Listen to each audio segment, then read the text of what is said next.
Então, hoje nós vamos iniciar agora, nós estamos aqui no nosso horário. Uma boa noite geral para todos. De novo, né? De novo.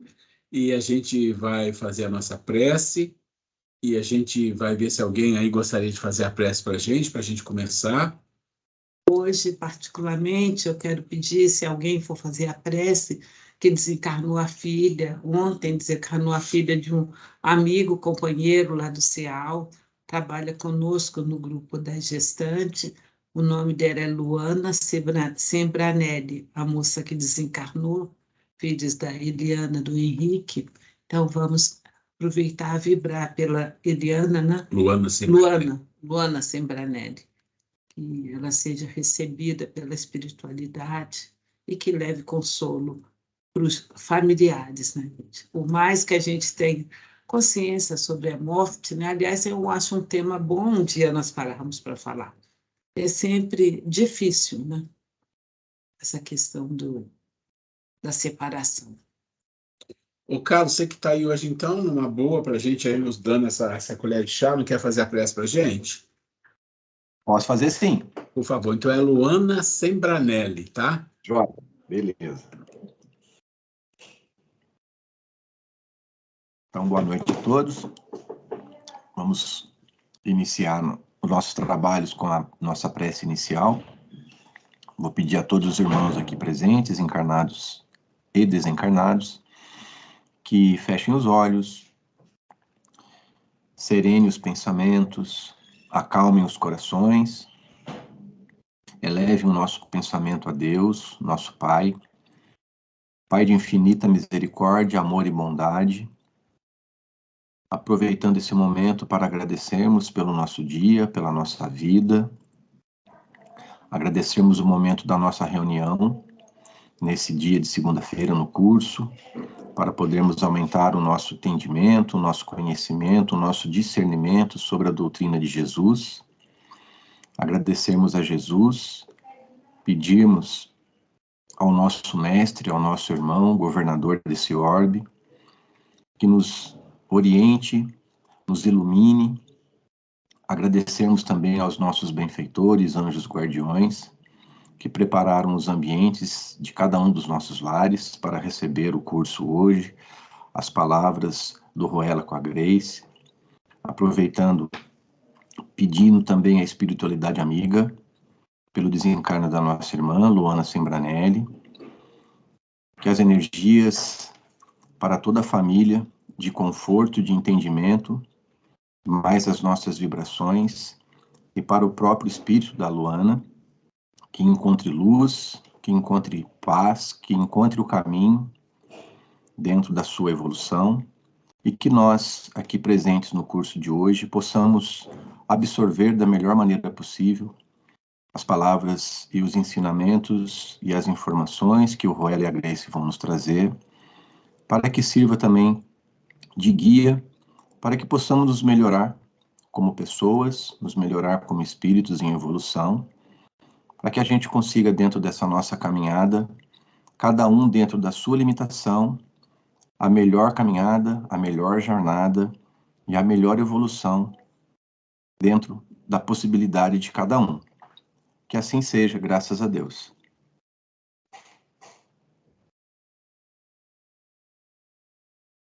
Obrigado, então, Carlos. Então, a gente vai começar a fazer a nossa apresentação. Você quer colocar alguma coisa antes? Deixa eu abrir aqui. Ok. Então, 3/10, nós vamos começar nosso material de hoje. Vocês lembram na aula passada que nós falamos que, depois que nós falamos de todos os vícios e virtudes, né? Esses foram nossos assuntos. Explicamos as virtudes neutras, explicamos as virtudes medianas e as virtudes superiores, né? Então, hoje nós falamos que ia falar dos caminhos, alguns, porque se nós olharmos para a história da humanidade, existem algumas coisas peculiares aí. A grande maioria de todos os grandes mestres, grandes sábios ou grandes espiritualistas, né, como Jesus, como Krishna, como os Vedas, a grande maioria deles não são desse planeta, eles são de outros planetas, né? Aí, no caso, nós temos aí, na Índia, todo aquele arcabouço de conhecimento espiritual muito profundo, através de Krishna, quem já leu o Bhagavad Gita, os próprios Vedas, o Mahabharata, e aí vai uma lista de coisas.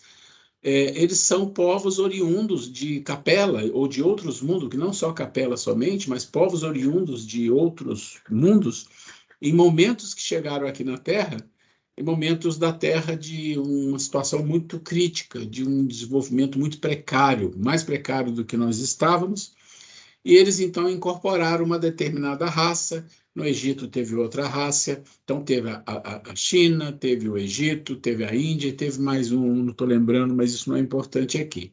O que eu quero colocar é que quando esses seres vieram como líderes de uma quantidade enorme de espíritos que vieram aqui para o planeta Terra, eles vieram com a bênção e com o amparo de Jesus, né? Então, Jesus disse para eles que eles iriam ser amparados por ele e que ele iria mandar vários emissários para ajudá-los. E os emissários, muitas das vezes, eram emissários que trabalhavam com Jesus, que não são aqui do planeta Terra, né? Porque aqui Jesus construiu o planeta, vamos dizer assim, então ele não é daqui, né? E outros também, grandes, né? O próprio Siddhartha Gautama, a história que também ele não é daqui, ele é um oriundo de outros orbes, porque esses espíritos, eles vieram para trazer uma orientação de resgate.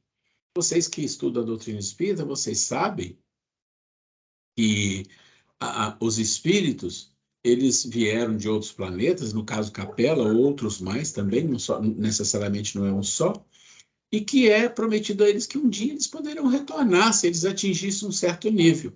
Então, vamos pensar de uma forma bem prática, sem se preocupar com a veracidade, mas só a lógica. Se eles estavam migrando para o planeta de expiação e provas para regeneração e foi expurgado uma grande quantidade de espíritos, eles tinham um conhecimento espiritualista, tinham um conhecimento tecnológico muito grande, mas não acompanharam a questão moral, então vieram para a Terra para, além de ajudar a Terra, se ajudarem para um dia poderem retornar para o seu planeta natal. Então, isso é um caso que aconteceu com a grande maioria deles.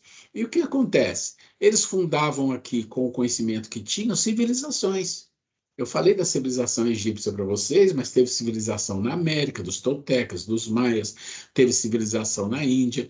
Só que essas civilizações, elas entraram, todas elas subiram e caíram, entraram em decadência. Por que entraram em decadência? Porque a maior parte desses espíritos retornaram. E aí quem ficou? Ficou os homens da caverna, vamos dizer assim, nós, né? Que são oriundos da Terra, em comparação com eles, muito precário. Então, eles foram migrando de volta, foram migrando e foram ficando muito pouco aqui. Então, em algum momento, Jesus disse para eles, olha, mandei vários emissários, agora eu vou pessoalmente aí no planeta, para, como dizer assim, para levar o restolho de vocês que ficaram, assim, que iriam voltar para os seus planetas, né? E aí o que a gente quer dizer com essa introdução é que a divindade, ela coloca dentro das suas leis universais espíritos de um nível mais evoluído, muito evoluído, de um nível de Jesus extremamente evoluído, em prol de ajudar planetas que estão em processo primário, precário de aprendizado. E isso deve ocorrer com certeza ocorre em todos os planetas, mas falando do nosso planeta, nós tivemos vários aqui. Pessoas ligadas à moral, pessoas ligadas à questão mais política, como Confúcio na Índia, que era um espírito muito evoluído. Você tem o Lao Tse, então você tem o Siddhartha, você tem vários na Índia, que eu não lembro todos os nomes deles agora, mas você tem o Krishna, que é basicamente daquela raça, né, dos arianos ali da Índia. Então, assim, todos receberam instruções. Só que, se você pensar, o Oriente recebeu instruções muito profundas que nós não tínhamos capacidade de receber aqui.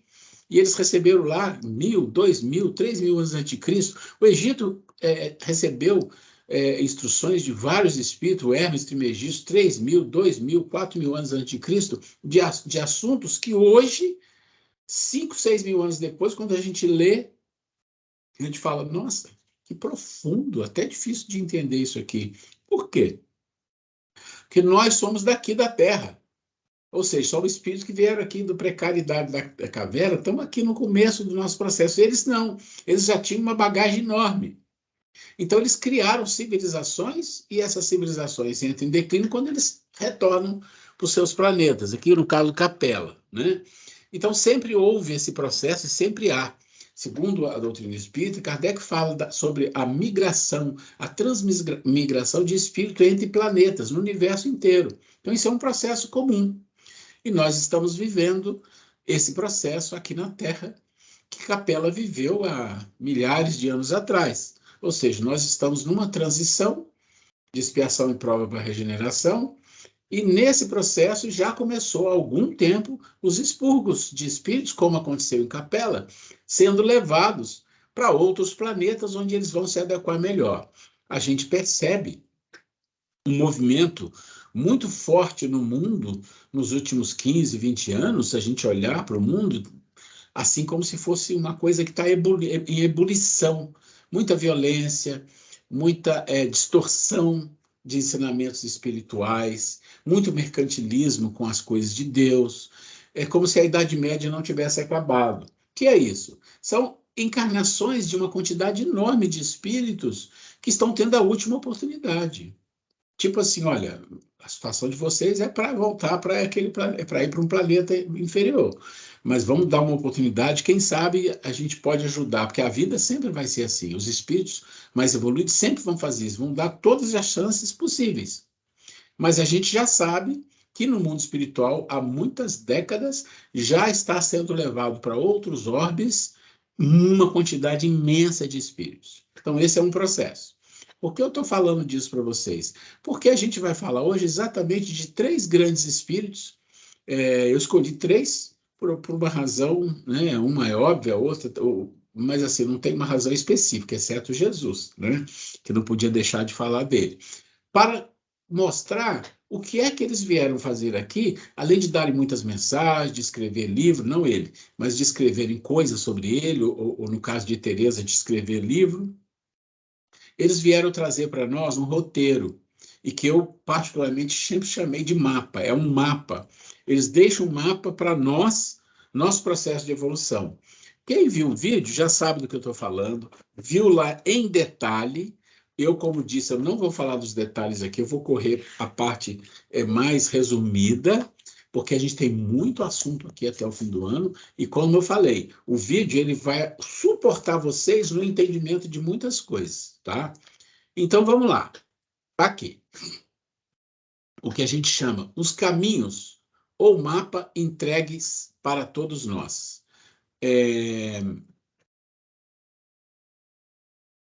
importante entender que exemplificando, nós queríamos pegar antes de Cristo, o Cristo e depois do Cristo. E a gente achou que esses aqui eram bem interessantes, tá? O mapa é como se fosse exatamente um roteiro, e eles têm umas similaridades bastante incríveis. Quando a gente estuda um pouquinho mais as coisas, vai um pouco mais além, estuda um pouquinho mais profundo, olha para o que a gente está lendo, olha para o que a gente está estudando com carinho, analisa outras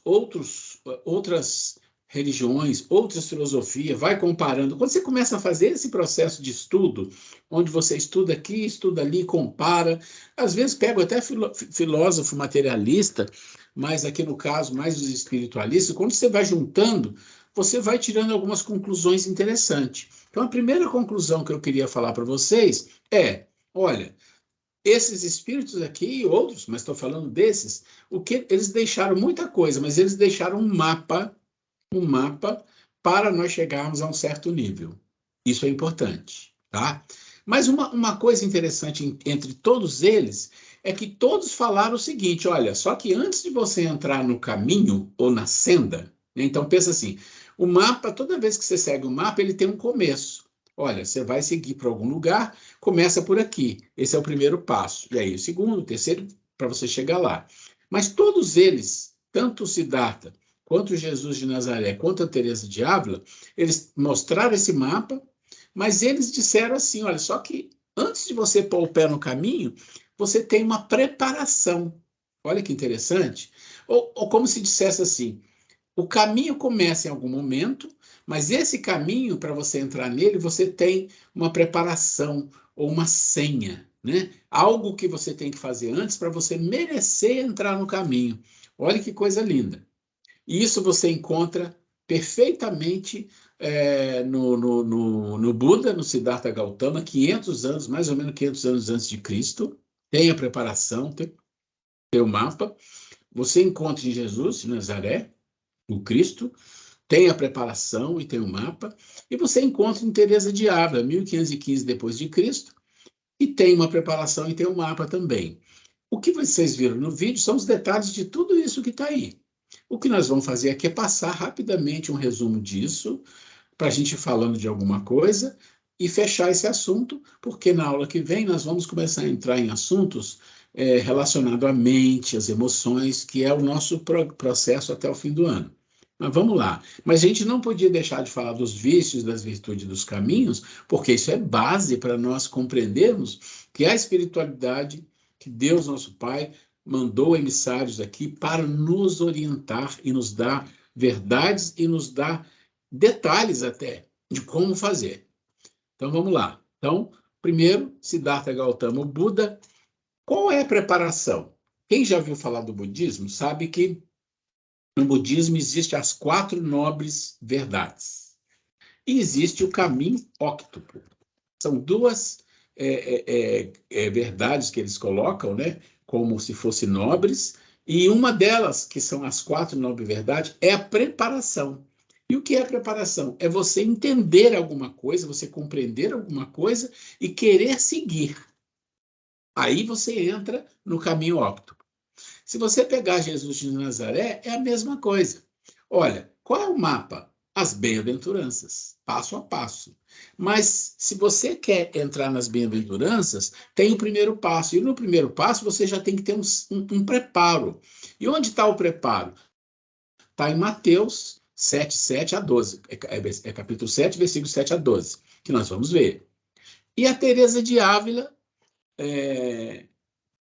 eu vou dizer, mas posso estar errado, mas eu vou dizer, talvez não tenha a estatura espiritual de um Jesus e de um Buda, mas também fez um trabalho muito lindo. Tem o livro dela, As 7 Moradas, né?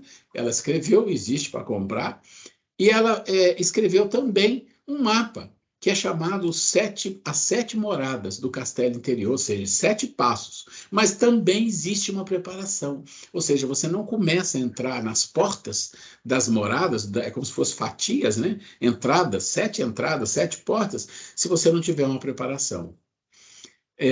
Antes da gente começar, alguém tem alguma dúvida? Está claro o que eu estou falando? Precisa alguma explicação? O que vocês acham aí? Vamos lá.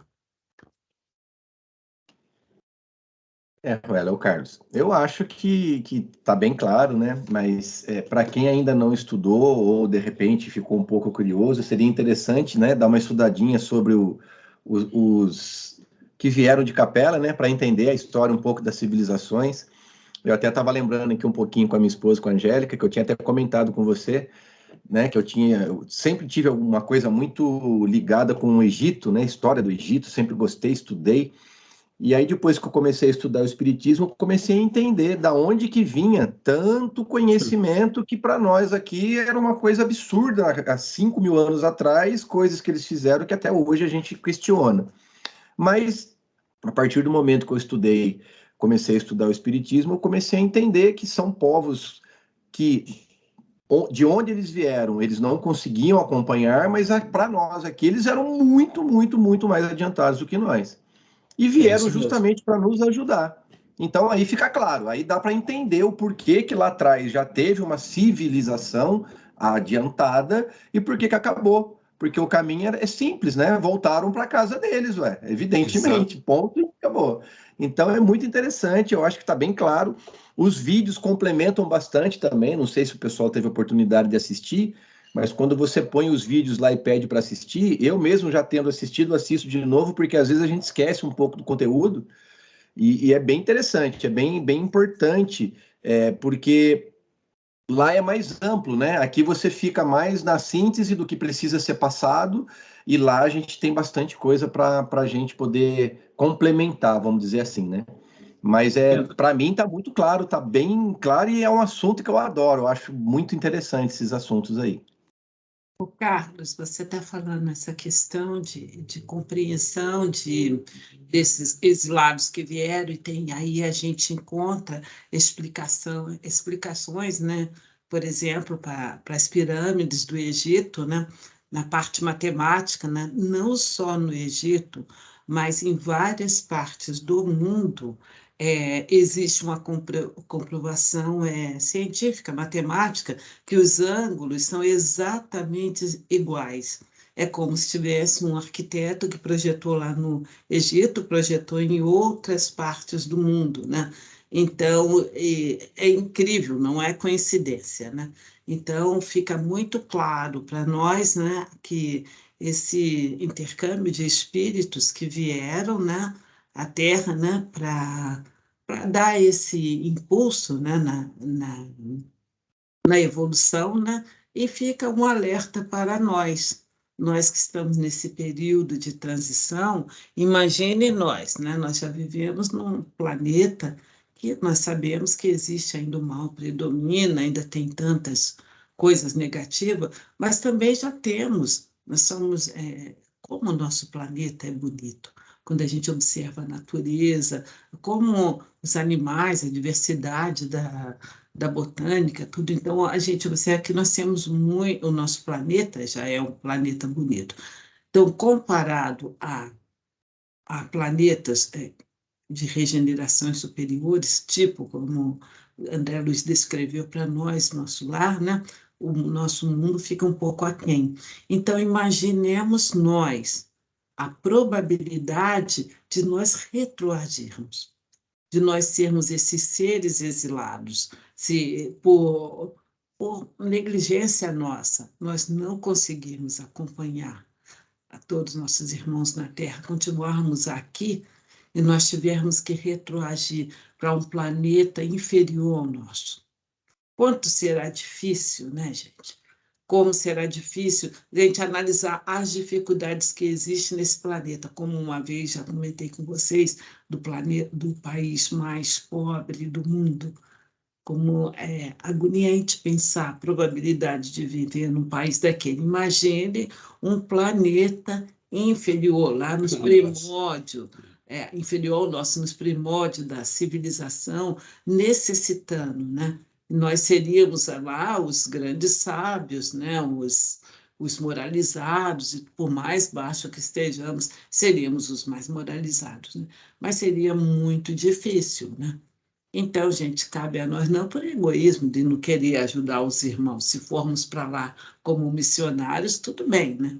A gente já vai, né, qualificado. Mas para nós irmos mesmo como assim reprovados aqui e ter que voltar, vai ser muito difícil. É um bom esses exemplos dos exilados de Capela, é um bom estímulo para que nós possamos ter mais senso crítico, mais discernimento, mais responsabilidade das nossas atitudes, né? Vivendo as coisas do mundo, mas sendo mais responsável para nós podermos dar continuidade na nossa jornada, não termos que retroagir, né? Exato, isso mesmo, é o processo, como diz o outro, não é para a gente ficar choramingando, reclamando, o processo é simples, né? Mas a gente não vai entrar muito nesse aspecto aqui, porque esse aspecto é um estudo bem grande que a gente teria que fazer, tá? Mas eu vou voltar aqui, então, obrigado aí pelo comentário, Carlos. Alguém mais quer comentar alguma coisa que eu vou voltar para a apresentação? Eu quis fazer esse comentário como alerta e lembrete, né, para que a gente fique, que a gente esteja alerta que nós somos responsáveis pela Sim, nossa claro. evolução, ou não vamos regredir, né? Mas teremos que conviver em outro ambiente se nós não correspondermos Tá com certo. o É nosso isso mesmo. momento É, aqui. ué. Então vamos lá.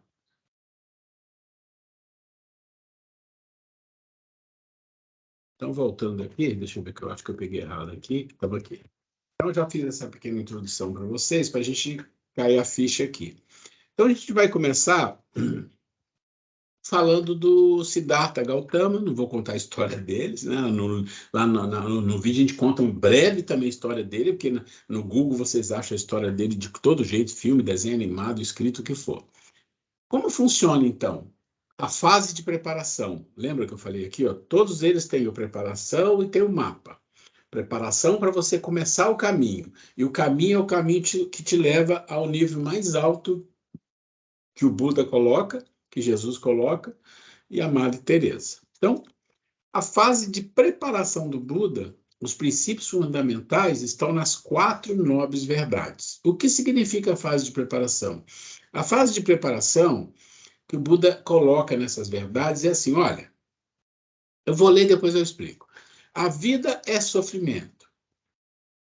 Aí você fala, poxa, mas que pessimismo, não é? Não, Jesus disse lá no finalzinho da sua vida aqui na Terra, antes dele ser crucificado, ele diz, no seu mundo haverá aflições, mas tenha um bom ânimo. Eu venci o mundo, mas ele venceu. Ou seja, ele está dizendo, vai ter sofrimento, igual o Buda. A origem e a causa do sofrimento é o desejo. Então, o Buda está dizendo, tem sofrimento, mas tem uma origem, tem uma causa, e a causa é o desejo. E o fim do sofrimento é a supressão do desejo. Bem simples, né? Então, ele diz para a gente, olha, se você não entender isso, você nem começa a compreender a vida. Que tem sofrimento, que você vai sofrer, você vai ter dor. A palavra sofrimento não é boa, tá? O correto seria dor, mas vamos deixar assim mesmo. E a origem da dor é o desejo, ou seja, o fato de você desejar te causa sofrimento, te causa dor. E para terminar com o sofrimento, você tem que parar de desejar, né? É uma cultura, é uma coisa de 500 anos antes de Cristo, é uma cultura do Oriente. Às vezes a gente tem dificuldade de entender isso aqui, ainda nesse momento em que a gente vive. Mas se a gente colocar aqui a tradução dos 7 corpos que eu falei do ser humano, nós vimos que a mente das emoções e do desejo, vocês lembram? Do físico. Na parte de cima, a mente mais evoluída, ou a mente pura, o desejo desaparece, tá? Então, se ele desaparece, o desejo relacionado às coisas físicas, a dor com relação a isso desaparece. E o Buda está dizendo isso. Ele fala, ok, essas são as 3 primeiras nobres verdades. E o quarto? O quarto é o caminho. Aí ele fala, agora sim, você entendeu isso? Vamos para o caminho? Qual é o caminho para eliminar o sofrimento? Está na via dos 8 passos. Através dele, atinge-se o nirvana. Então, no caso aqui do Buda, nirvana não é céu, tá? Mas entenda que é o limite máximo que o espírito pode chegar. Porque para o budismo, quando você entra no nirvana, você desaparece. Você passa a fazer parte de um todo divino. Então, é o nirvana. Mas isso depois de muitas encarnações, porque o budismo acredita no renascimento. Não é o mesmo maneira de ver a reencarnação, exatamente como a gente vê, mas é o renascimento, porque o budismo também não tem esse processo de discussão, compreensão, estudo da mediunidade e do mundo espiritual. Então ele diz, você vai renascer enquanto houver desejo. Enquanto houver desejo, tem sofrimento e você não aprende, então você vai. E é ok, mas como é que eu faço então? Bom, então você tem que, já entendeu? Você tem que buscar os passos, o mapa. E o mapa está aqui. E o mapa está aqui. Esse é o mapa da evolução humana do Buda. Então, esse aqui é a fase de preparação que a pessoa tem que entender isso para começar, senão não adianta. Depois que ela entendeu isso, vem o mapa da evolução humana do Buda. Qual é o mapa? O nobre caminho de 8 passos, ou o óctuple, né? O caminho óctuple. Ele é simbolizado pela roda de 8 raios, o Dhammachakra. Mas isso é cultura lá, tá? Não importa. Mas é assim, cada passo leva ao seguinte, ou seja, eles têm uma ligação, tá? Então aqui você tem os 8 passos, primeiro dele é a compreensão, a visão correta. O segundo é a intenção correta, pensamento. A fala correta, a ação correta. Modo de vida correto. Esforço correto, atenção correta e concentração correta. Vou falar muito breve aqui. Lá no vídeo a gente detalha cada passinho desse aqui. Mas vamos lá. Compreensão e visão correta tem a ver com o quê? Tem a ver com senso crítico, discernimento. Olha que interessante. Lembra que a gente fala que os primeiros passos para sair da caverna é criar senso crítico e discernimento? O que é uma visão correta? É perceber, é ver as coisas de uma forma correta, ver a realidade e compreender. Ponto. Primeiro passo. Se você não compreender e não tiver uma visão correta da vida, das coisas e de você, né? E de você, você nem começa, você fica travado ali. Primeiro passo. Segundo passo, intenção correta. Em alguns lugares coloca pensamento, não é bom. Eu coloquei e pus a interrogação. O certo é a intenção correta. O que ele está falando da intenção correta aqui? Olha que interessante.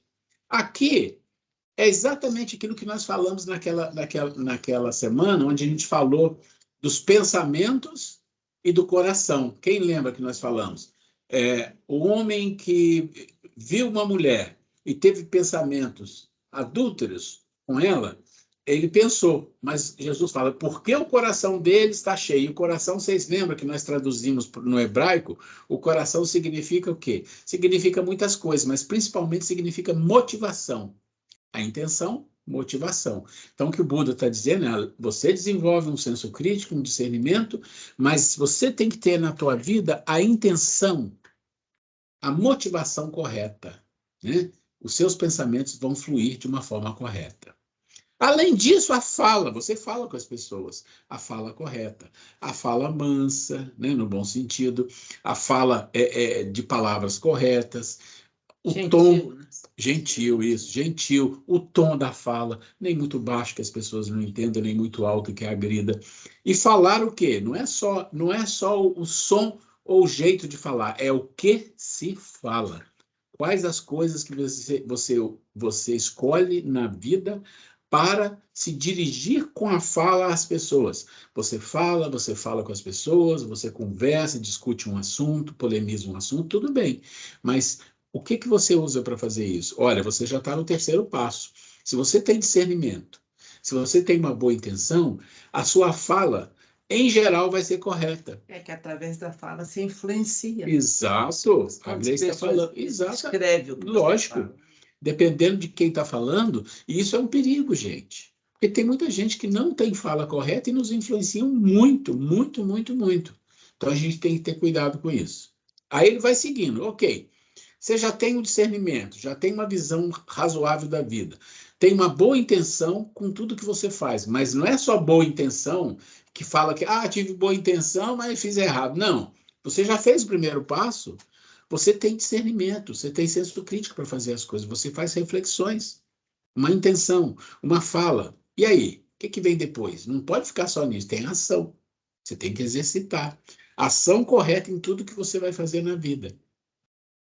Quando fala correta, gente, aqui está relacionado às virtudes, tá? É o caminho do meio. O caminho do meio eu falei lá quando falei das virtudes. Não é o meio de uma reta, é o ponto no meio que fica em cima. Então, a ação correta é a busca das virtudes em tudo que faz, tá? O outro, modo de vida correto. O que significa modo de vida correto? Tem vários exemplos, mas vou dar um bem simples para ficar claro. Olha, eu desenvolvi tudo isso, e depois de desenvolver tudo isso, quer dizer, minha espiritualidade já está fluindo, já estou desenvolvendo virtudes, eu vou trabalhar em alguma coisa que agrida as pessoas, que agrida o meio ambiente, que agrida a humanidade, como uma fábrica de cachaça, uma fábrica de cerveja, ou vou vender armas, ou seja, qualquer coisa que não é um modo de vida correto. Ou seja, você vai buscar o quê? Você vai buscar trabalhar em algo, né, que não agrida o mundo, que não seja contrário à evolução espiritual. Então não tem quase nada. Tem. Você vai trabalhar no escritório? Ok. Você vai trabalhar numa empresa de produção? Tá tudo certo, não tem problema.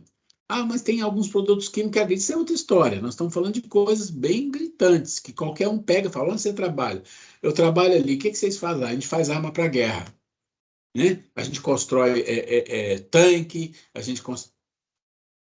então a gente tem que ter cuidado, né? Tem que ter cuidado com isso. Modo de vida correto. Esforço correto. Esforço correto, olha só, você está chegando lá embaixo já. Esforço correto nem se esforçar de menos nem de mais, mas se esforçar de uma forma tal que esse esforço te leva a conquistar tudo isso que está acontecendo aí para cima e mais para baixo. É o quanto você coloca de você, da sua energia nas coisas que você faz. Aqui nós estamos falando também de foco, tá? Que está lá embaixo na concentração, mas também está falando de foco. Porque o esforço correto, ele exige que você tenha uma concentração. Então, vocês vão ver que um depende do outro.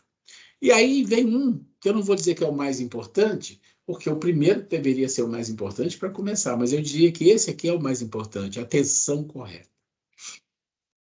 Essa palavra atenção é muito comum para todos nós, a gente tem um entendimento e a gente coloca ela como uma coisa comum. Mas eu já vi vários sábios, vários seres espirituais falar disso, de atenção, como uma coisa muito elevada, porque a gente não entende. A atenção é com tudo. Você já está lá embaixo, a atenção com tudo que está para cima. Então você presta atenção no que você fala, na ação que você tem, no modo de vida, na intenção e na compreensão da vida. Para acontecer tudo aquilo, você tem que ter uma atenção, um foco. O foco tem que estar presente em tudo que você faz. Você tem que ser aquela pessoa que, quando faz alguma coisa, coloca a sua alma naquilo. E está atento às coisas, ao que você fala, ao que você ouve, ao próximo, às pessoas que te circundam, às necessidades dessas pessoas, às dificuldades que elas têm, o que elas precisam de você. Tudo isso exige atenção, de observação. E isso é muito importante na vida, atenção correta. E o último, ele fala de concentração correta, e tem duas coisas aqui, é o foco e a meditação. Então, eles dizem, o budista, que a meditação é uma ferramenta poderosíssima para você aprender a se concentrar e para você aprender também a ter atenção. Ela se mistura um pouco, né? Ela se mistura um pouco. Então, vocês observam uma coisa interessante no budismo. O budismo não fala de Deus, não fala de céu, né? Não fala de mundo espiritual. Aqui são coisas específicas que te levam a ser uma pessoa muito evoluída, sim, um espírito evoluído. Mas tem uma restrição. O fato de eles não entrarem no aspecto da mediunidade, não entrarem no aspecto da comunicação com o mundo espiritual, não entrarem no aspecto de Deus, da divindade, não entrar nesse aspecto, fica algo em que muitas pessoas que não acreditam em Deus ou não querem se envolver com isso, acabam indo e pode ser um budista, por quê? Porque aí não tem implicação alguma, tá? Então, esse é o mapa da evolução humana do Buda, e eu queria saber se alguém tem alguma dúvida, e se tem uma dúvida muito grande, precisa ver o vídeo, se não quiser tirar alguma dúvida agora, a gente pode falar. Só eu que falo, né, Ruela? É o Carlos de novo. Tudo bem, ué. Gente, eu tô puxando o carro aqui. Todos. Eu tô puxando o carro aqui, mas quem quiser falar também fala, viu? Não, eu tô achando interessante porque, assim, a gente vai vendo você pontuando, né, o mapa, mas a gente vai vendo o quanto a gente ainda está longe da preparação, quanto mais de ter condição de seguir o mapa. Então, é bom, é legal a gente ter esse parâmetro, mas eu vou dizer para você, viu? A gente vai tomando uma certa consciência do negócio, a gente vai vendo que a gente ainda tem um tantinho grande para caminhar para chegar na preparação. Aí depois a gente entra no mapa. É isso mesmo, Carlos. A gente vai ver Jesus e Teresa, a gente vai entender um pouco essa questão da preparação, mas na visão mais ocidental, na nossa visão. Vai ficar mais fácil entender, tá? Então, vamos lá.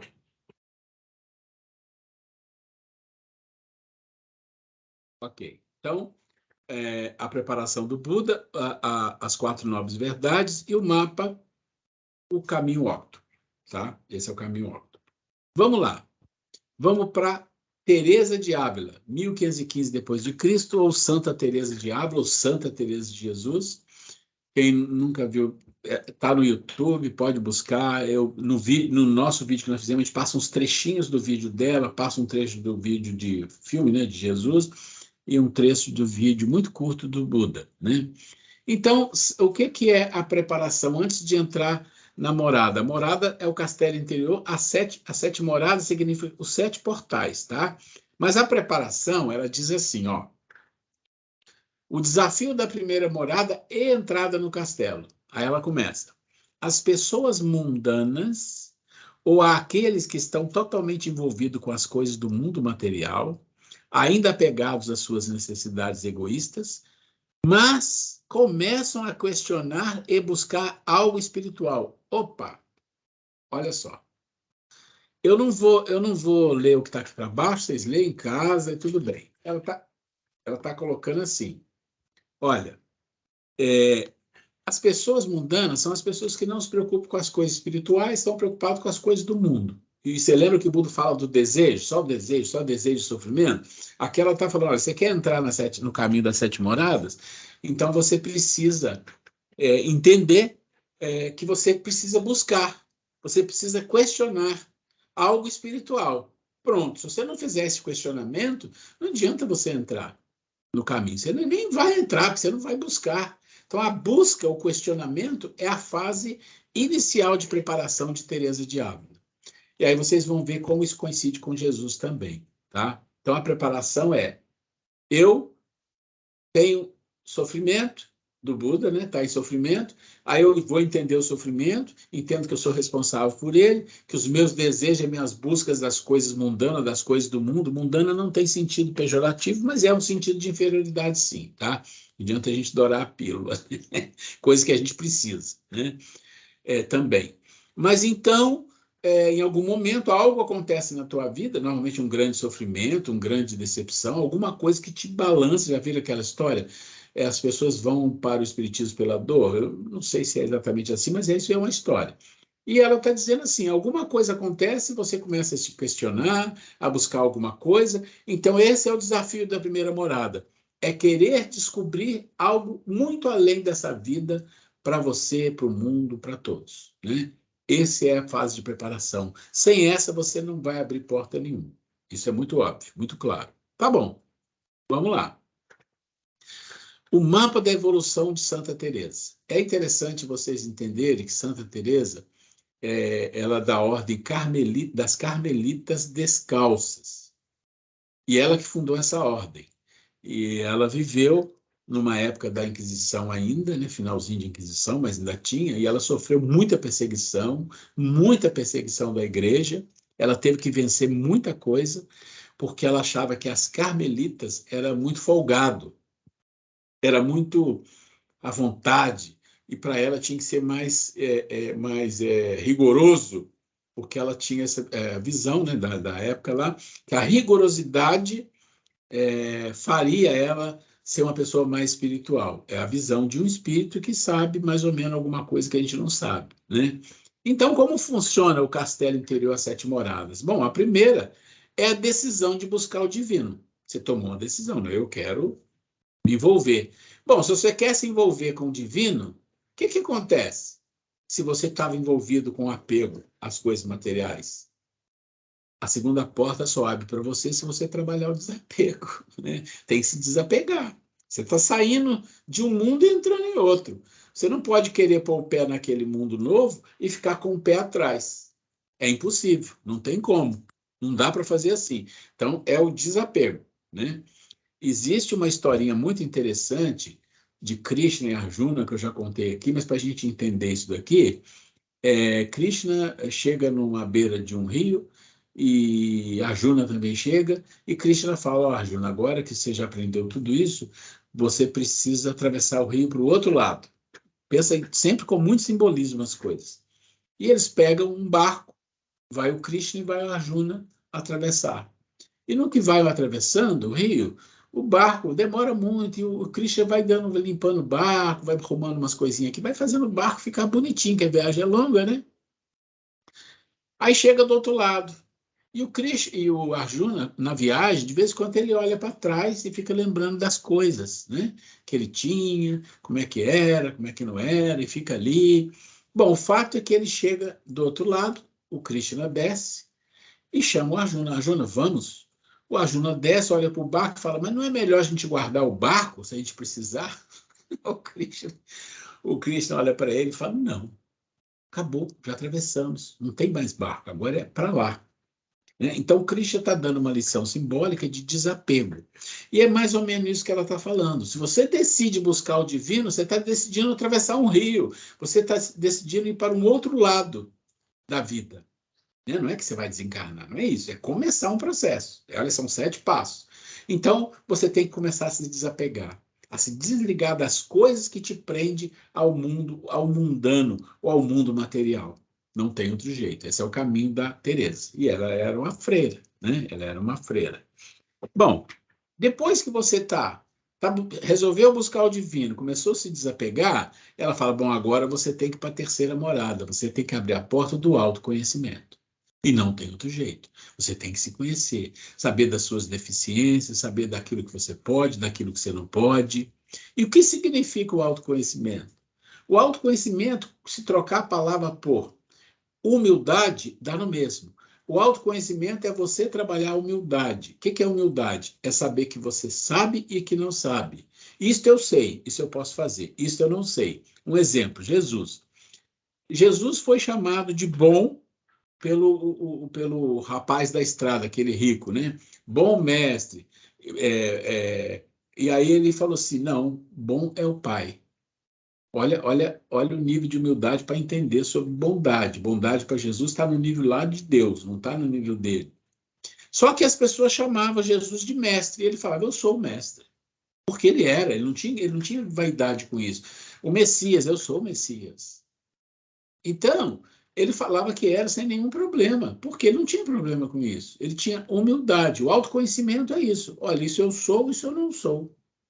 E tem que saber. Isso é só através do autoconhecimento, né? É o desenvolvimento da terceira porta. Quando você desenvolve a terceira porta, você entra na quarta morada. Vai ter um aprofundamento de ligação com o divino. O que é o aprofundamento de ligação? Ora, você está se depurando. Você decidiu buscar o divino, você começou a se desapegar das coisas materiais, você já se conhece, desenvolveu humildade, aí vai existir uma ligação maior. Você vai sentir Deus presente na sua vida de uma forma mais intensa. Vai ter todo esse processo te envolvendo, mas isso só depois de 3 passos, 3 moradas. Você vai para a quinta morada, que é uma grande transição. É mais do que uma ligação com o divino. É o divino em nós. Ou seja, você começa a sentir que a sua vida é como que se fosse meio direcionada, em que você decide fazer as coisas baseado nas intuições espirituais que você tem. Tá? Lembra que Santa Teresa, ela não colocava a questão de influenciação espiritual. Tudo que era influenciação espiritual era Jesus e o divino, tá? Aqui a gente pode traduzir para essa experiência com espíritos evoluídos em nossa vida. Aqui, a sexta morada é a nossa missão na vida junto a Deus. Pronto. Você chegou na sexta morada, você decide que a sua vida é em função de fazer as coisas de Deus. É a sua missão, a sua grande missão. Decidiu. Vocês compreendem que aqui quem está falando é uma freira, mas podemos traduzir para nós no seguinte sentido. Nós não vamos chegar nessa sexta morada, e muitas vezes nem na quinta, e talvez nem na quarta. A gente talvez consiga alguma coisa em algumas encarnações na segunda e na terceira, se a gente fizer um bom esforço. Mas eu estou mostrando o caminho, tá? E a sétima, nenhum interesse pessoal, somente um trabalhador de Deus, Jesus. O Pai fala através de mim. Paulo de Tarso, não sou eu que vive, é Ele que vive em mim. A gente já ouviu isso de várias maneiras. É o ser sentir que ele não tem interesse de mais nada, para ele não faz diferença. Tudo que ele vai fazer é para atender aquilo que Deus te solicita na vida. E você vai seguir com isso. Você é um trabalhador total de Deus, de Jesus, né? Aí a gente traduz, tá? No Livro dos Espíritos também, quando Kardec questiona o que nos separa do espírito evoluído, né? A resposta dos espíritos é o quê? O interesse pessoal, né? Peraí. É que lembra aqui, gente? Perdi aqui. Ah, tá. Fala aí. Não, o que eu estou colocando aqui para o Ruela, que a Teresa de Ávila fala da sexta morada, né, do não ter interesse pessoal, mas no livro dos Espíritos, Kardec, ele pergunta aos espíritos o que nos diferencia, né, qual é o ponto ali de transição entre nós, né, humanos aqui, na condição de seres humanos vivendo na Terra, de um espírito evoluído, né? E o que os espíritos respondem? Interesse pessoal. É que a palavra, só para dizer que a palavra não é exatamente essa que ela usa, mas o que ela fala é exatamente isso. Só que as palavras são diferentes. Ela tem uma visão católica. Então ela usa umas palavras assim diferentes. Mas quando você estuda e você começa a ver, é exatamente o que ela está falando. Mas faz sentido. Por que faz sentido? Olha aqui, ó, deixa eu mostrar. Olha só. Você fez desapego aqui, autoconhecimento, aprofundou a ligação. A sua missão está totalmente focada em Deus. Você chega lá no nível mais alto. Qual é? É aquele que não existe nenhum interesse pessoal. E o Kardec fala isso, que é o último nível que você vai quebrar de um vício ou de alguma coisa, é lá em cima. É bem lá em cima. Nós vamos ver isso lá em Jesus também. Tá? Essa questão do desapego, quando ele fala lá de segunda morada, é algo que a gente, como é complicado a gente trabalhar em nós, isso não quer dizer que eu vou ter que desfazer de tudo, de todas as coisas materiais. Não, é realmente a gente trabalhar o nosso interior, de não ter esse apego, essa esse apego excessivo, o quanto às vezes, não sei se vocês vão concordar comigo, quantas vezes a gente sabe que algo não é bom, sobretudo falando espiritualmente, e como para nós é difícil nos desvencilhar. A gente fica triste de perceber que nós estamos fazendo algo que a gente conscientemente tem noção real de que aquilo não é bom, que a gente tem a necessidade de se afastar daquilo, e como a gente sofre. Você vê que o nosso apego é tão grande ainda às coisas, a determinadas situações, que mesmo a gente admitindo que não é o ideal, a gente sofre em ficar triste por não ter aquela sustentar o nosso vício, a nossa arrogância, nosso orgulho, né? Então, gente, isso aí, e não adianta a gente querer brigar com a gente mesmo, sabe? Achar que nós somos o pior dos piores seres. O que precisa é isso, a gente ter essa consciência e nos esforçar para nós irmos trabalhando dentro de nós essa, essa, essa questão de vivermos no mundo, mas sem esse apego excessivo. Deixa eu explicar uma coisa aqui para não ficar dúvida nenhuma. Deixa eu voltar aqui. Olha, vamos lá. Aqui a gente tem desapego na segunda morada. O desapego total é o interesse pessoal, está na última. Então, entre aqui e aqui, vai reencarnações, vai centenas, vai milhares de anos, não sei. É só para a gente entender, para a gente não ficar assustado. Ah, mas então, não. Desapego é importante? No nosso nível, é. Ah, eu vou dar tudo. Não é isso. Desapego não é ter ou não ter. Desapego é ter com apego.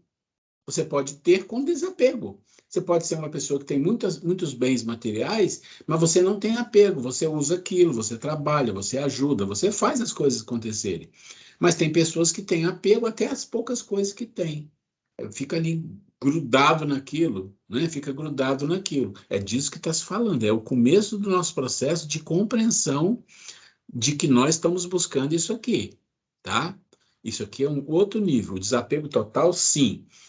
Eu falei aqui na história dela, ela era uma carmelita, e ela fundou uma Carmelitas Descalças porque ela achava que tinha muita liberdade do outro lado, e que já era carmelita. Então, só para vocês sentirem que o desapego não é lá, é aqui embaixo. Quando não tem interesse pessoal, é o nível mais alto. É o nível mais alto, fora da nossa condição.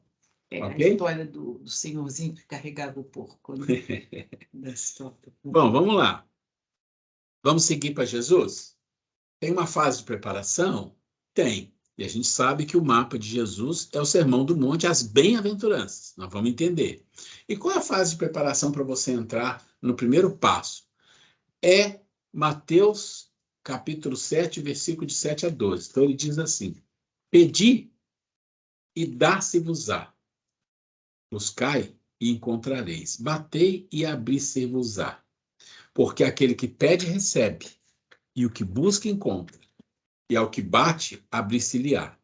E qual dentre vós é o homem que, pedindo-lhe pão, o seu filho lhe dará uma pedra? E pedindo-lhe peixe, lhe dará uma serpente? Se vós, pois, sendo maus, ó, Jesus está dizendo bem que vocês são maus, hein? Sabeis dar boas coisas aos vossos filhos, quanto mais vosso Pai que está nos céus dará bens aos que lhe pedirem? Portanto, tudo que vós quereis que os homens vos façam, fazei-lhe também vós, porque esta é a lei e os profetas. Por que isso aqui é a preparação? Porque ele está dizendo bem claro: peça e será dado. Buscai e encontrará. Bate e vos abrirá. Ele está dizendo bem claro o seguinte, gente, olha só. Você tem que fazer uma ação. Isso aqui é uma ação. Você tem que ir em frente. Você tem que pedir. Você tem que buscar. Você tem que... E vai encontrar. E quando encontrar, você vai bater. E a porta vai se abrir ou não. Tudo a ver com o que fala quem? Com o que fala a Teresa. Lembra da Teresa aqui, que ela fala para nós? Ó? As pessoas mudando, então ela vai refletir e vai buscar algo espiritual. Olha lá, a decisão de buscar o divino. Mesma coisa. A decisão de buscar está aqui. Você quer... Ele não está falando de pedir as coisas materiais, que as pessoas também, elas são danadas. Ela pega isso aqui e interpreta errado. E existem muitas religiões que pegam isso aqui. Olha o que Jesus falou, vamos pedir, né? É uma inversão, uma falta de compreensão total. Jesus é atemporal, fala das coisas espirituais. Ponto. Tá? Então, pedir, buscar, bater. Você está querendo ir para o lado espiritual mais da vida, se desfazendo das coisas, né? Da sua materialidade, dos seus apegos, das suas necessidades de desejo, toda essa coisa. Então, essa é a fase de preparação. Enquanto você não faz isso, você não começa. Então, a pessoa tem que despertar. Todos os três estão falando a mesma coisa. É uma fase de despertamento. Um fala sobre as dores e sofrimento, compreender. Outra fala que você tem que deixa eu ver aqui. Que você tem que entender das coisas mundanas e querer buscar as coisas espirituais. E Jesus já vai direto ao assunto. Vai pedir, vai buscar, vai bater para conhecer as coisas espirituais, as coisas da alma. Fase de preparação. Fez isso? Fez. Aí você chega no mapa. Pronto, está aqui o mapa. O mapa da evolução humana é Jesus. Esse mapa, eu dividi ele em 4 marcos, tá? Em 4 marcos. Não é marco de nome, é marco de marcação, né? Então, as marcações, tá? Para a gente entender a coisa mais incrível. Que Jesus é o único que mostra o começo, a preparação, o começo, o meio, o fim, e depois o que acontece. Porque você vai chegar a Deus, quando você chegar a Deus vai acontecer isso, e depois disso vai acontecer isso, e depois mais isso. Isso é o que fala a bem-aventurança. E eu falei com a Grace que eu fiquei assim, achei tão incrível, porque as coisas vêm por intuição. Eu nunca tinha pensado nas bem-aventuranças como um mapa, mas quando eu fiz o vídeo lá 1 ano e meio atrás, eu estudei e falei, gente, isso aqui parece ser um caminho que Jesus vai colocando passo a passo, isso é um mapa. Quando a gente foi ver o filme dos Escolhidos, que a gente começou a ver umas 3 semanas atrás, Jesus fala com Nicodemos, monta lá toda a estrutura do diálogo dele, e uma hora ele fala com Nicodemos aqui, é isso aqui. Ele falou, mas então? Ele falou, é um mapa. Eu falei, não acredito que ele falou isso. É claro que é um artista, mas o artista trouxe uma informação de alguém que estudou e decidiu que aquilo era realmente um caminho, um mapa, né? Eu achei muito legal. Mas o que importa aqui é entender o mapa. Vou fazer um comentário.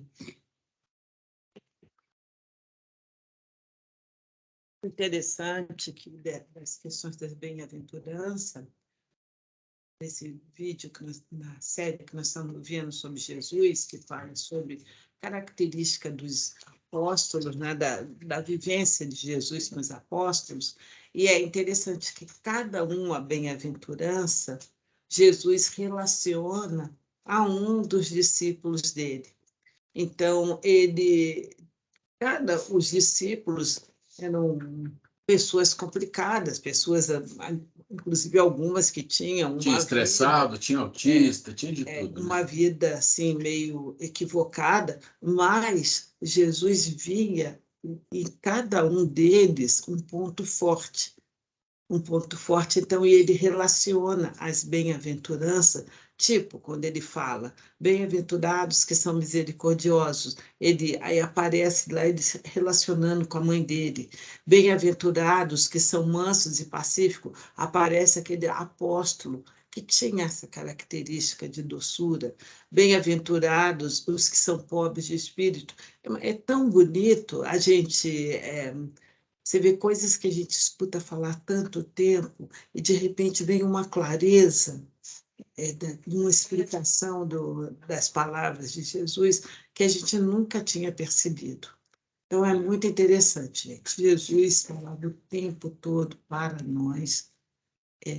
E basta a gente ter ouvidos de ouvir, como ele dizia, né? E encaixar na nossa vida e ter a certeza que sim, nós conseguimos, sim.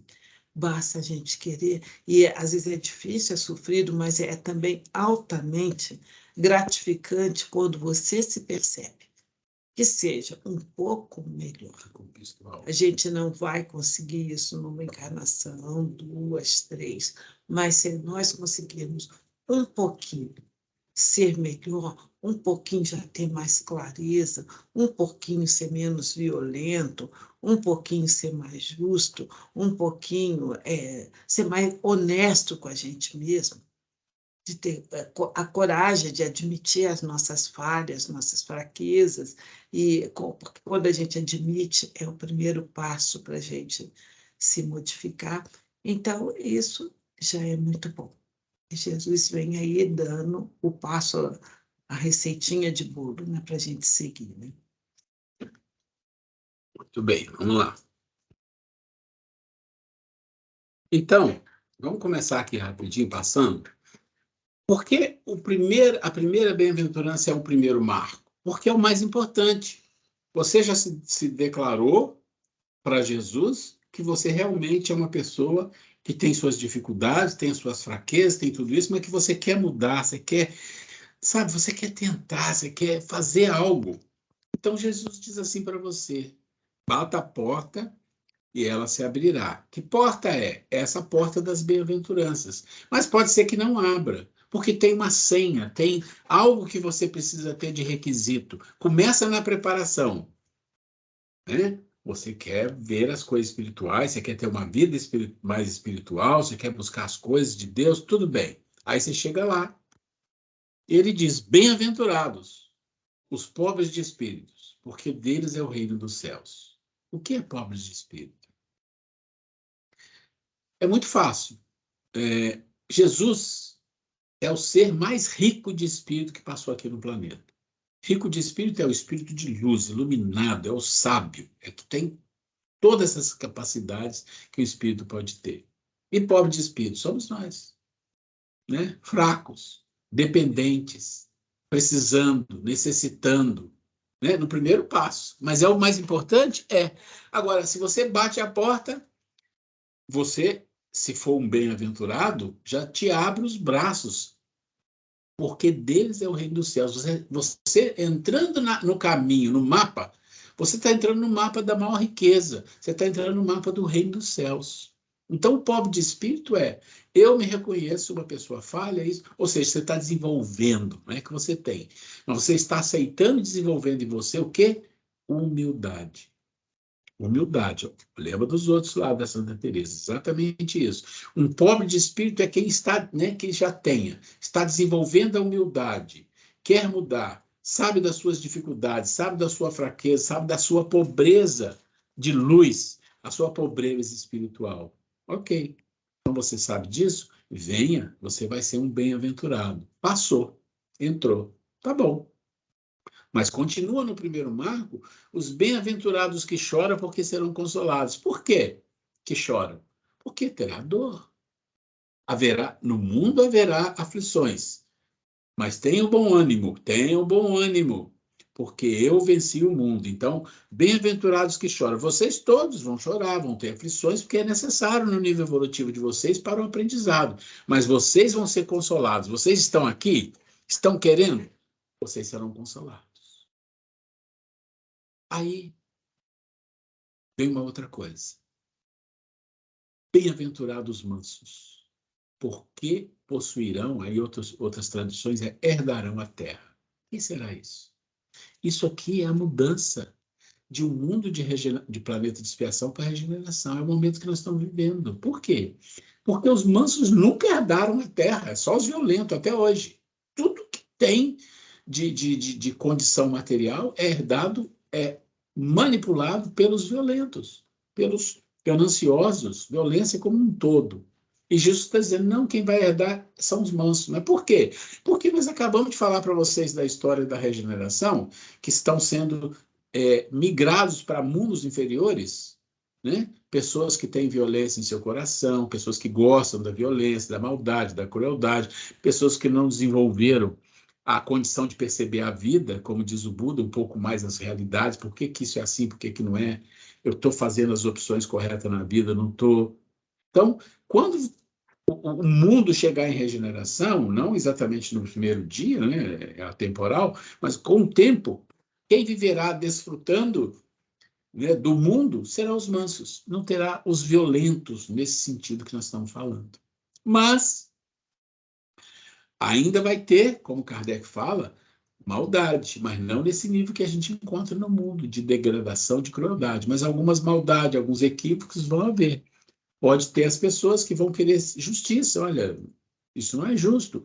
E essas pessoas serão saciadas, porque no mundo de regeneração, a justiça dos homens vai funcionar melhor, vai funcionar mais em consonância com a justiça divina, então eles serão saciados. Então aqui você trabalha muito as coisas da dor. Pensa da dor? Do sofrimento. Aqui tudo que está no primeiro marco é da nossa vida, está na nossa vida. Quem já entrou no caminho, mas tudo da nossa vida, de chorar, de ser um pobre de espírito, de sofrer, de ter sede de justiça, tudo isso é da nossa vida, desse mundo. Mas aí você vai para um segundo marco, isso é muito interessante. E depois vocês vão ver que esses primeiros aqui, do primeiro marco, estão relacionados ao amor a si, ou seja, a necessidade de você se amar para trabalhar tudo isso que está aí. A compreensão da sua dor, do seu sofrimento, a compreensão das injustiças, da justiça, a compreensão da sua humildade, de você mesmo se autoconhecer, está tudo aí. Aí você vai evoluindo, chega num ponto em que você vai para o segundo marco. E aí o que é o segundo marco? Bem-aventurados misericordiosos, porque alçarão misericórdia. Aqui, gente, nós não estamos falando de perdão, perdão está no de cima, tá? Está no nosso lá em cima. Em cima quer dizer o início, né? Aqui nós estamos falando de misericórdia. É quando você ama o próximo. Olha, amor a si, amor ao próximo. Tá vendo? Amor a si.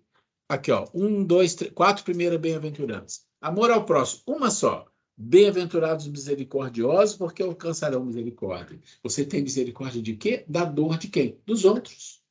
Dos outros. E você ajuda, e você entra em ação para ajudar os outros, porque seu coração se compadece da dor, da miséria. Está aqui. Segundo marco de evolução. Você deu um salto aqui. Você deu um salto, tá? E aí, depois que você ama a si, amou o próximo, quem que você vai amar? Lembram? Deus. Não é? Não é assim? Ama a si e trabalha. Ama o próximo, trabalha. Você evoluiu.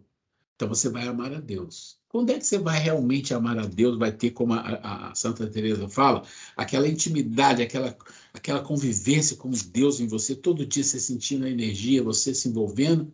É quando você for puro de coração.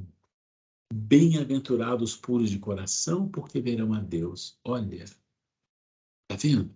Ver com os olhos? Não tem nada a ver com os olhos. Os puros de coração, exceto os grandes missionários como Jesus e outros, são aqueles desencarnados que já estão lá em cima, no nível bem evoluído, bem evoluído.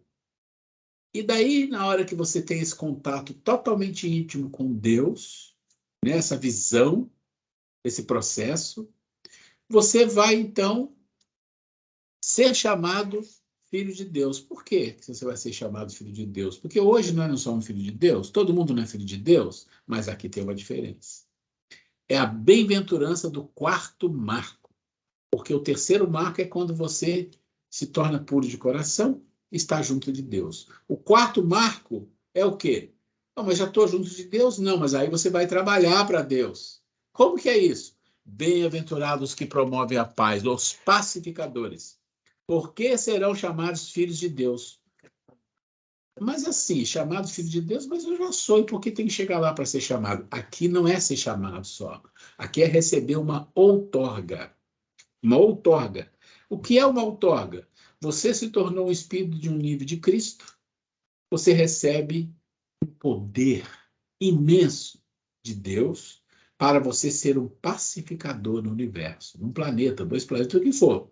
Você vai ser um Cristo trabalhando para a paz. Preciso terminar, você volta. Ok, então você já está lá, já chegou lá perto de Deus, já é um puro de coração, aí você vai evoluir mais, vai receber a outorga divina, vai ser chamado um pacificador, um Cristo. E depois? Acontece mais coisa? Acontece. Porque você não é um pacificador, você não vai pacificar. Vai pacificar quem? Vai pacificar os espíritos inferiores, como Jesus veio aqui. E aí ele fala, tá bom, mas o que acontece depois? É isso aqui que acontece. Bem-aventurados que sofrem perseguição por amor da justiça, porque deles é o reino dos céus. E bem-aventurados sereis, quando por minha causa vos insultarem, vos perseguirem, e mentindo disserem todo mal de vós. Alegrai-vos e exultai, pois é grande nos céus a vossa recompensa. Então Jesus está dizendo, todo o caminho dizendo, depois que você recebe a outorga de Deus, você vai voltar no mundo inferior, no mundo de expiação, que for, vai trabalhar, vai ser perseguido. É isso que ele está dizendo. Mas você vai compreender que a recompensa que você vai ter, quer dizer, você nem vai estar preocupado com isso, é imensa. Esse é o caminho do Sermão do Monte, que está totalmente ligado, no caso de Jesus, a nós e a Deus e a espiritualidade, passo a passo. Deixa eu fazer uma coisa aqui.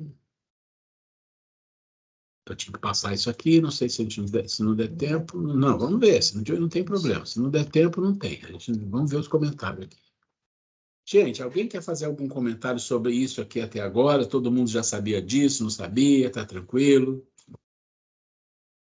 Estrada tá longe.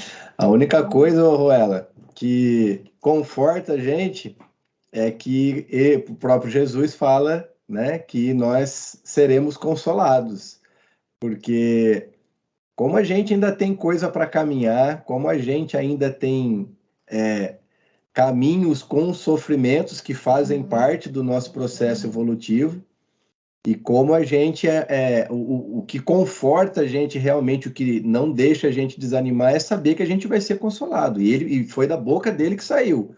Então a gente vai passar, mas ele está com a gente e vai confortar, de uma forma ou de outra, mesmo durante as aflições que nós enfrentamos, a gente vai ter o consolo, então isso conforta. Mas você sabe por que Jesus fala isso? E às vezes a gente pensa assim, vai vir um espírito me consolar. Tem uma coisa relacionada a esse consolo, é a fé. Quando você está passando pelo sofrimento, pela dificuldade, mas você acredita, você tem fé, fica muito mais fácil para a ajuda espiritual chegar e você transita por aquele sofrimento com muito mais facilidade. Porque uma pessoa que não tem isso, ela vai se revoltar, ela não vai aceitar, ela vai espraguejar, ela vai ficar com raiva, e aí não tem consolo, sinto muito, não é assim que funciona, né? Gente, alguém quer comentar mais alguma coisa?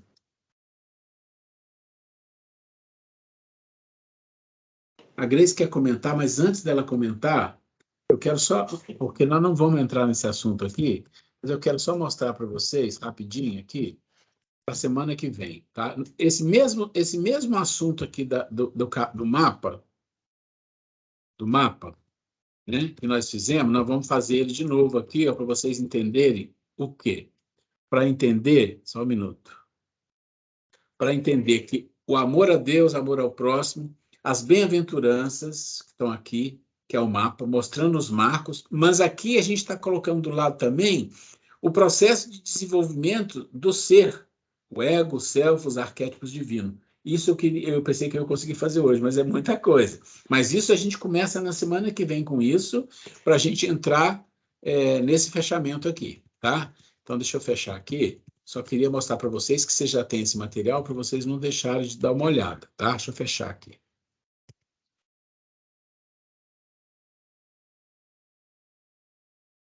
Gente, comentários finais aqui sobre as bem-aventuranças, o momento atual que nós estamos vivendo. Então, me chama muita atenção sobre a questão quando Jesus fala que bem-aventurados serão os pacificadores. E o que a gente, em relação também a você ter senso crítico, discernimento, porque está muito gritante nos tempos atuais, longe aqui de estar fazendo assim uma crítica negativa, mas é como mesmo observação para que nós possamos desenvolver o nosso senso crítico. É totalmente incoerente se falar de Deus, falar em nome de Jesus, de Deus, da espiritualidade, de uma forma agressiva, de uma forma assim, agredindo o próximo, denegrindo a imagem. Então, hoje em dia, nós temos visto muito isso de pessoas que se dizem religiosas, mas falando de uma forma tão agressiva e falando em nome de Deus. Então, que nós não caiamos nesse engodo, que tenhamos o senso crítico, sobretudo para nós mesmos, antes de proferirmos, né? Se nós somos cristãos, se somos espíritas, se acreditamos em tudo que Jesus nos trouxe, é totalmente incoerente nós falarmos de Deus, das coisas divinas, de uma forma agredindo o nosso próximo. Então, gente, que nós possamos refletir no nosso dia a dia, aquilo que a gente fala dentro da nossa casa, na sociedade, no nosso trabalho, né? Que nós tenhamos senso crítico de observar e que conduta nós vamos ter diante de nós mesmos, em primeiro lugar, e diante do próximo, né? E, acima de tudo, diante de Deus. Para que nós não saiamos por aí blasfemando, né? Sendo totalmente coerente. A gente falar de Deus e ser uma pessoa agressiva. Não bate, a conta não fecha de jeito nenhum. Então, é preferível nós ficarmos até quietinhos, trabalharmos dentro de nós, a espiritualidade, antes de sair falando. Seria totalmente incoerente nós estarmos aqui, por exemplo, nesse momento, todos nós estamos aqui estudando sobre a palavra de Jesus, de Deus, e virar as costas, começar a ser uma pessoa agressiva, uma pessoa ignorante, uma pessoa sem paciência, sem tolerância. Então, que se nós tenhamos esses acessos, mas que pelo menos já toque a nossa consciência e já venha aquela necessidade, olha, de fazer uma análise crítica de nós mesmos e falar, as coisas não estão coerentes. Como eu posso falar? Como eu quero ser um bom cristão, quero seguir os ensinamentos de Jesus, quero seguir os ensinamentos dos espíritos de Kardec e continuar sendo uma pessoa agressiva. Acho que a fala da Grace é interessante, está ligada com a mansuetude de Jesus, mas tem uma coisa que a gente precisa saber, eu já falei aqui uma vez, eu já falei no centro numa palestra, mas tem coisa que a gente tem que falar muitas vezes. É que a nossa mente, a gente vai falar muito disso, a nossa mente, ela tem, parece assim, que compartimentos. No nível evolutivo que nós estamos, ela não desenvolve assim, da maneira correta, ela vai se desenvolvendo em pedaços. Então, você é capaz de ter dentro de você uma violência, uma raiva, e, ao mesmo tempo, ter uma necessidade de fazer uma coisa boa. Você é capaz de ter dentro de você uma caixinha chamada religião, E ali você estuda, você busca, você vai no centro, você toma passe, vai na mediunidade, faz tudo isso. Ali é a caixinha da religião. Mas você não desenvolve a caixinha da religiosidade. Não adianta. Daí você pode ser uma pessoa que tem religião, e a gente vê isso acontecer, né? Mas você dissemina violência, você, se não dissemina, também é ruim, você tem o prazer de ver alguém se dar mal, de ver alguém, sabe? Esses dias eu estava olhando uma situação que é muito comum das pessoas, quando alguém cai na rua, tropeça, a pessoa ri. Isso é maldade, gente. Isso não é brincadeira. Não, não é. Isso é um instinto. Isso é um instinto que a gente ainda tem dentro da gente. Esses detalhes são importantes a gente observar. A gente tem que trabalhar isso, né? Então, eu acho assim, a gente não pode cair no maior engodo da vida, que é nós mesmos. Nós nos enganarmos. Eu tenho uma religião, mas para essa coisa aqui eu posso agir dessa forma. Aqui fora eu posso fazer isso, ali eu posso fazer aquilo. Não, mas para que você tem uma religião? Né? Tem uma razão. A religião é o caminho para te levar à religiosidade. Então, se você tem religião e você fecha a caixinha ali para ir fazer determinadas outras coisas, significa que você não está dando oportunidade para o que você está aprendendo ser efetivo na sua vida, porque a sua mente está fechada à religiosidade. Então, acho que é bem oportuno colocar isso para a gente refletir, porque na próxima aula a gente vai abrir exatamente falando dessa questão da mente, do self e do ego, que tem a ver com esse aspecto de nós, como seres, buscando aprender, que isso é muito bom, buscando entender, mas fechando o caminho da transformação, né? E se alguém quiser falar alguma coisa, por favor. Sim, e essas observações não é a gente observar o que o outro faz. É que até que nós vivemos no mundo, a gente vê as coisas acontecendo, mas que a gente traga para a nossa vivência. O exemplo aí que entra o senso crítico, o discernimento de o que eu estou aprendendo e como eu devo ser.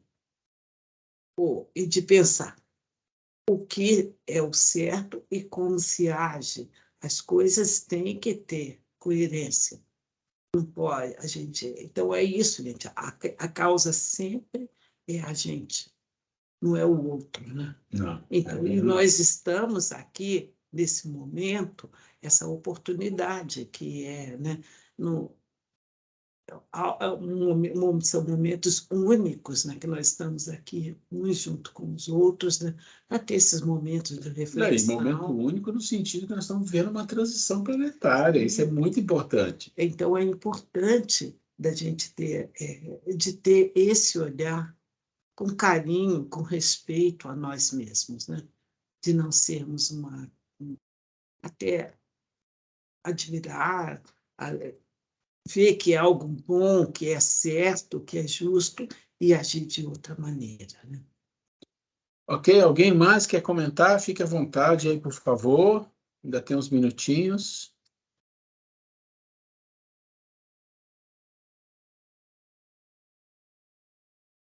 Nós adoramos comentários. Só eu fico comentando, fico até com vergonha. Manda ver, não tem problema não. Carlos, ele sabe aquela história na classe, quando tem um aluno que é o perguntador, mas a dúvida dele serve para outras pessoas, é isso aí. Todos. Manda ver, é Carlos. interessante. É assim, a cada aula, né, do curso que a gente vai tendo oportunidade de refletir, como a gente se questiona em tantas coisas, né, em tantos pontos.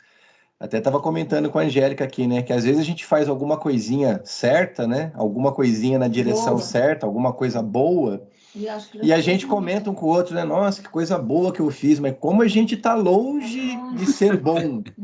Mas é interessante porque a gente começa a refletir, a gente começa a se questionar, e eu acho que isso é super importante. Por isso que é muito bom a gente estar pegando esse curso, porque vai provocando a gente a pensar e a gente vai se observando. É como a Grace falou, não é nem olhar o outro, a gente tem que olhar a gente. E, nossa, como faz a gente se questionar, é muito bom. E como dá vergonha. Eu estava falando. Mas a Angélica está comentando que como a gente enxerga que a gente é tão pequenininho, que a gente ainda está tão longe, e às vezes a gente faz algumas coisas e a gente tem até vergonha, porque a gente acha que fez, né? A gente se acha por ter feito, e aí de repente fala, não, tá bem longe ainda do que tem que fazer, né? A gente acha que eu fiz o bem. Não, tá bom, mas você começou a querer fazer. Ainda tem bastante coisa para desenvolver. É bem interessante. A caminhada é muito longa. Caminhada é longa. Uma coisa importante é assim, a gente está estudando, o tempo de estudo é pouco, não é muito, a gente pode pensar que mas não é mínimo. Para tudo que a gente poderia falar, discutir, o tempo teria que ser muito maior. Tanto é que todo ano a gente tem esse curso, repete algumas coisas, mas tem coisas que nem repete, que se muda, se altera, porque fala, vamos começar a jogar isso aqui também, porque não dá para deixar de fora. Isso aqui ficou de fora do outro ano, entra esse ano. É assim, né? Mas assim, de tudo, a gente quer que as pessoas aprendam tudo, entendam. Não, você falou a palavra mágica. Se as coisas que são faladas aqui ajudam as pessoas a parar para pensar, Sim, a refletir, a fazer um mínimo de reflexão. Poxa, será que eu estou... Pronto. Será que isso é coerente? Já valeu. Entendeu? Então, acho isso aí um bom comentário que você fez, Carlos. Muito bom.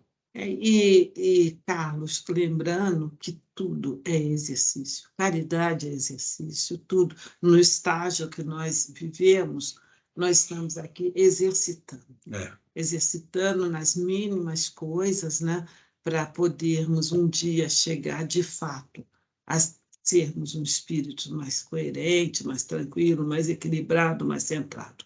E o exercício, olha que interessante a Grace falou, exercício, você fez um comentário assim, às vezes a gente faz alguma coisa e a gente fica feliz e conversa e comenta, mas depois a gente pensa, mas fiz uma coisa tão pequena e estou comentando. O que é isso? Isso é reflexão da sua alma dizendo, tá bom, que bom que você ficou feliz, mas isso é muito pouco. Sim, mas isso é a reflexão de que aquilo, apesar de você ficar feliz de ter feito e tá certo, te incomoda um pouco o fato de você ter que comentar ou comentar. Aí, com o tempo, o que acontece? Fica natural. Quer ver um fato? Está em cima. Em cima como? Passou já. Então, vamos deixar para depois. Vamos. A gente faz no começo da outra semana. Você pega esse não escreve para não esquecer, tá? Gente, a gente chegou no fim aqui, já até passou um pouco. Você faz? Faço. A Gleice vai fazer a prece para a gente, tá? Para a gente encerrar. Então, gente, hoje eu estou com o coração muito assim, com muita gratidão. Hoje nós fomos a um velório e tinham várias pessoas desencarnadas, que são várias salas naquele velório ali perto do CTI, né? E olhando aquelas pessoas aglomeradas e cada um com o seu parente lá que estava desencarnado, né? Me fez refletir muito, né? Então, de qualquer hora pode ser a nossa hora. Então, que a nossa hora, quando chegar, que a gente possa ter tranquilidade em desencarnar, de falar, olha, eu não acertei tudo, embora não tenha acertado tudo, não dá tempo numa vida só, mas que eu errei menos, e que eu me exercitei, que eu procurei ter consciência do meu papel aqui na vida, né? Então, é esse o desejo que eu tenho e desejo a todos vocês, a todos nós, que possamos hoje, né, dormir com essas reflexões, né, e que amanhã a gente amanheça melhor preparado, com mais boa vontade, com mais senso crítico de observação, coerência nas coisas, né?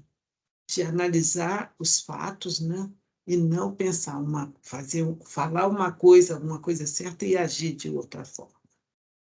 Bem, gente, então vamos, muita gratidão no nosso coração, vamos cerrar os nossos olhos e mais uma vez elevar nossos pensamentos até Deus, nosso Pai, a nossa Mãe Santíssima, Jesus, aos nossos amigos espirituais que nos intuem, que estão certamente aqui junto a nós, e a vocês também, os espíritos, os guardiões, os anjos, amigos de cada um de vocês. Nós agradecemos a esses irmãos e rogamos a Deus, nosso Pai, que as bênçãos do alto recaiam sobre o nosso país nesses momentos que estamos vivendo, tão turbulentos, e que nós possamos sempre ter um olhar de amor para nós mesmos e assim, trabalhando esse alto amor, seremos melhores para o nosso próximo e para nós mesmos. Obrigado por tudo, abençoe a nossa semana. Os nossos companheiros que não puderam estar presentes, que sintam o nosso abraço fraterno e que possamos todos ter uma noite de paz, de repouso e com muito discernimento para o dia de amanhã. Que assim seja, graças a Deus. Boa noite, pessoal. Que Deus abençoe vocês. Tenham uma semana maravilhosa. Boa noite. Boa noite a todos. Deus. Gente, Nós vamos saindo aqui. Boa noite a Joia. todos. Um Obrigada. abraço próxima. a todos, boa Tchau, tchau. semana, fiquem com Deus. Vou parando a gravação.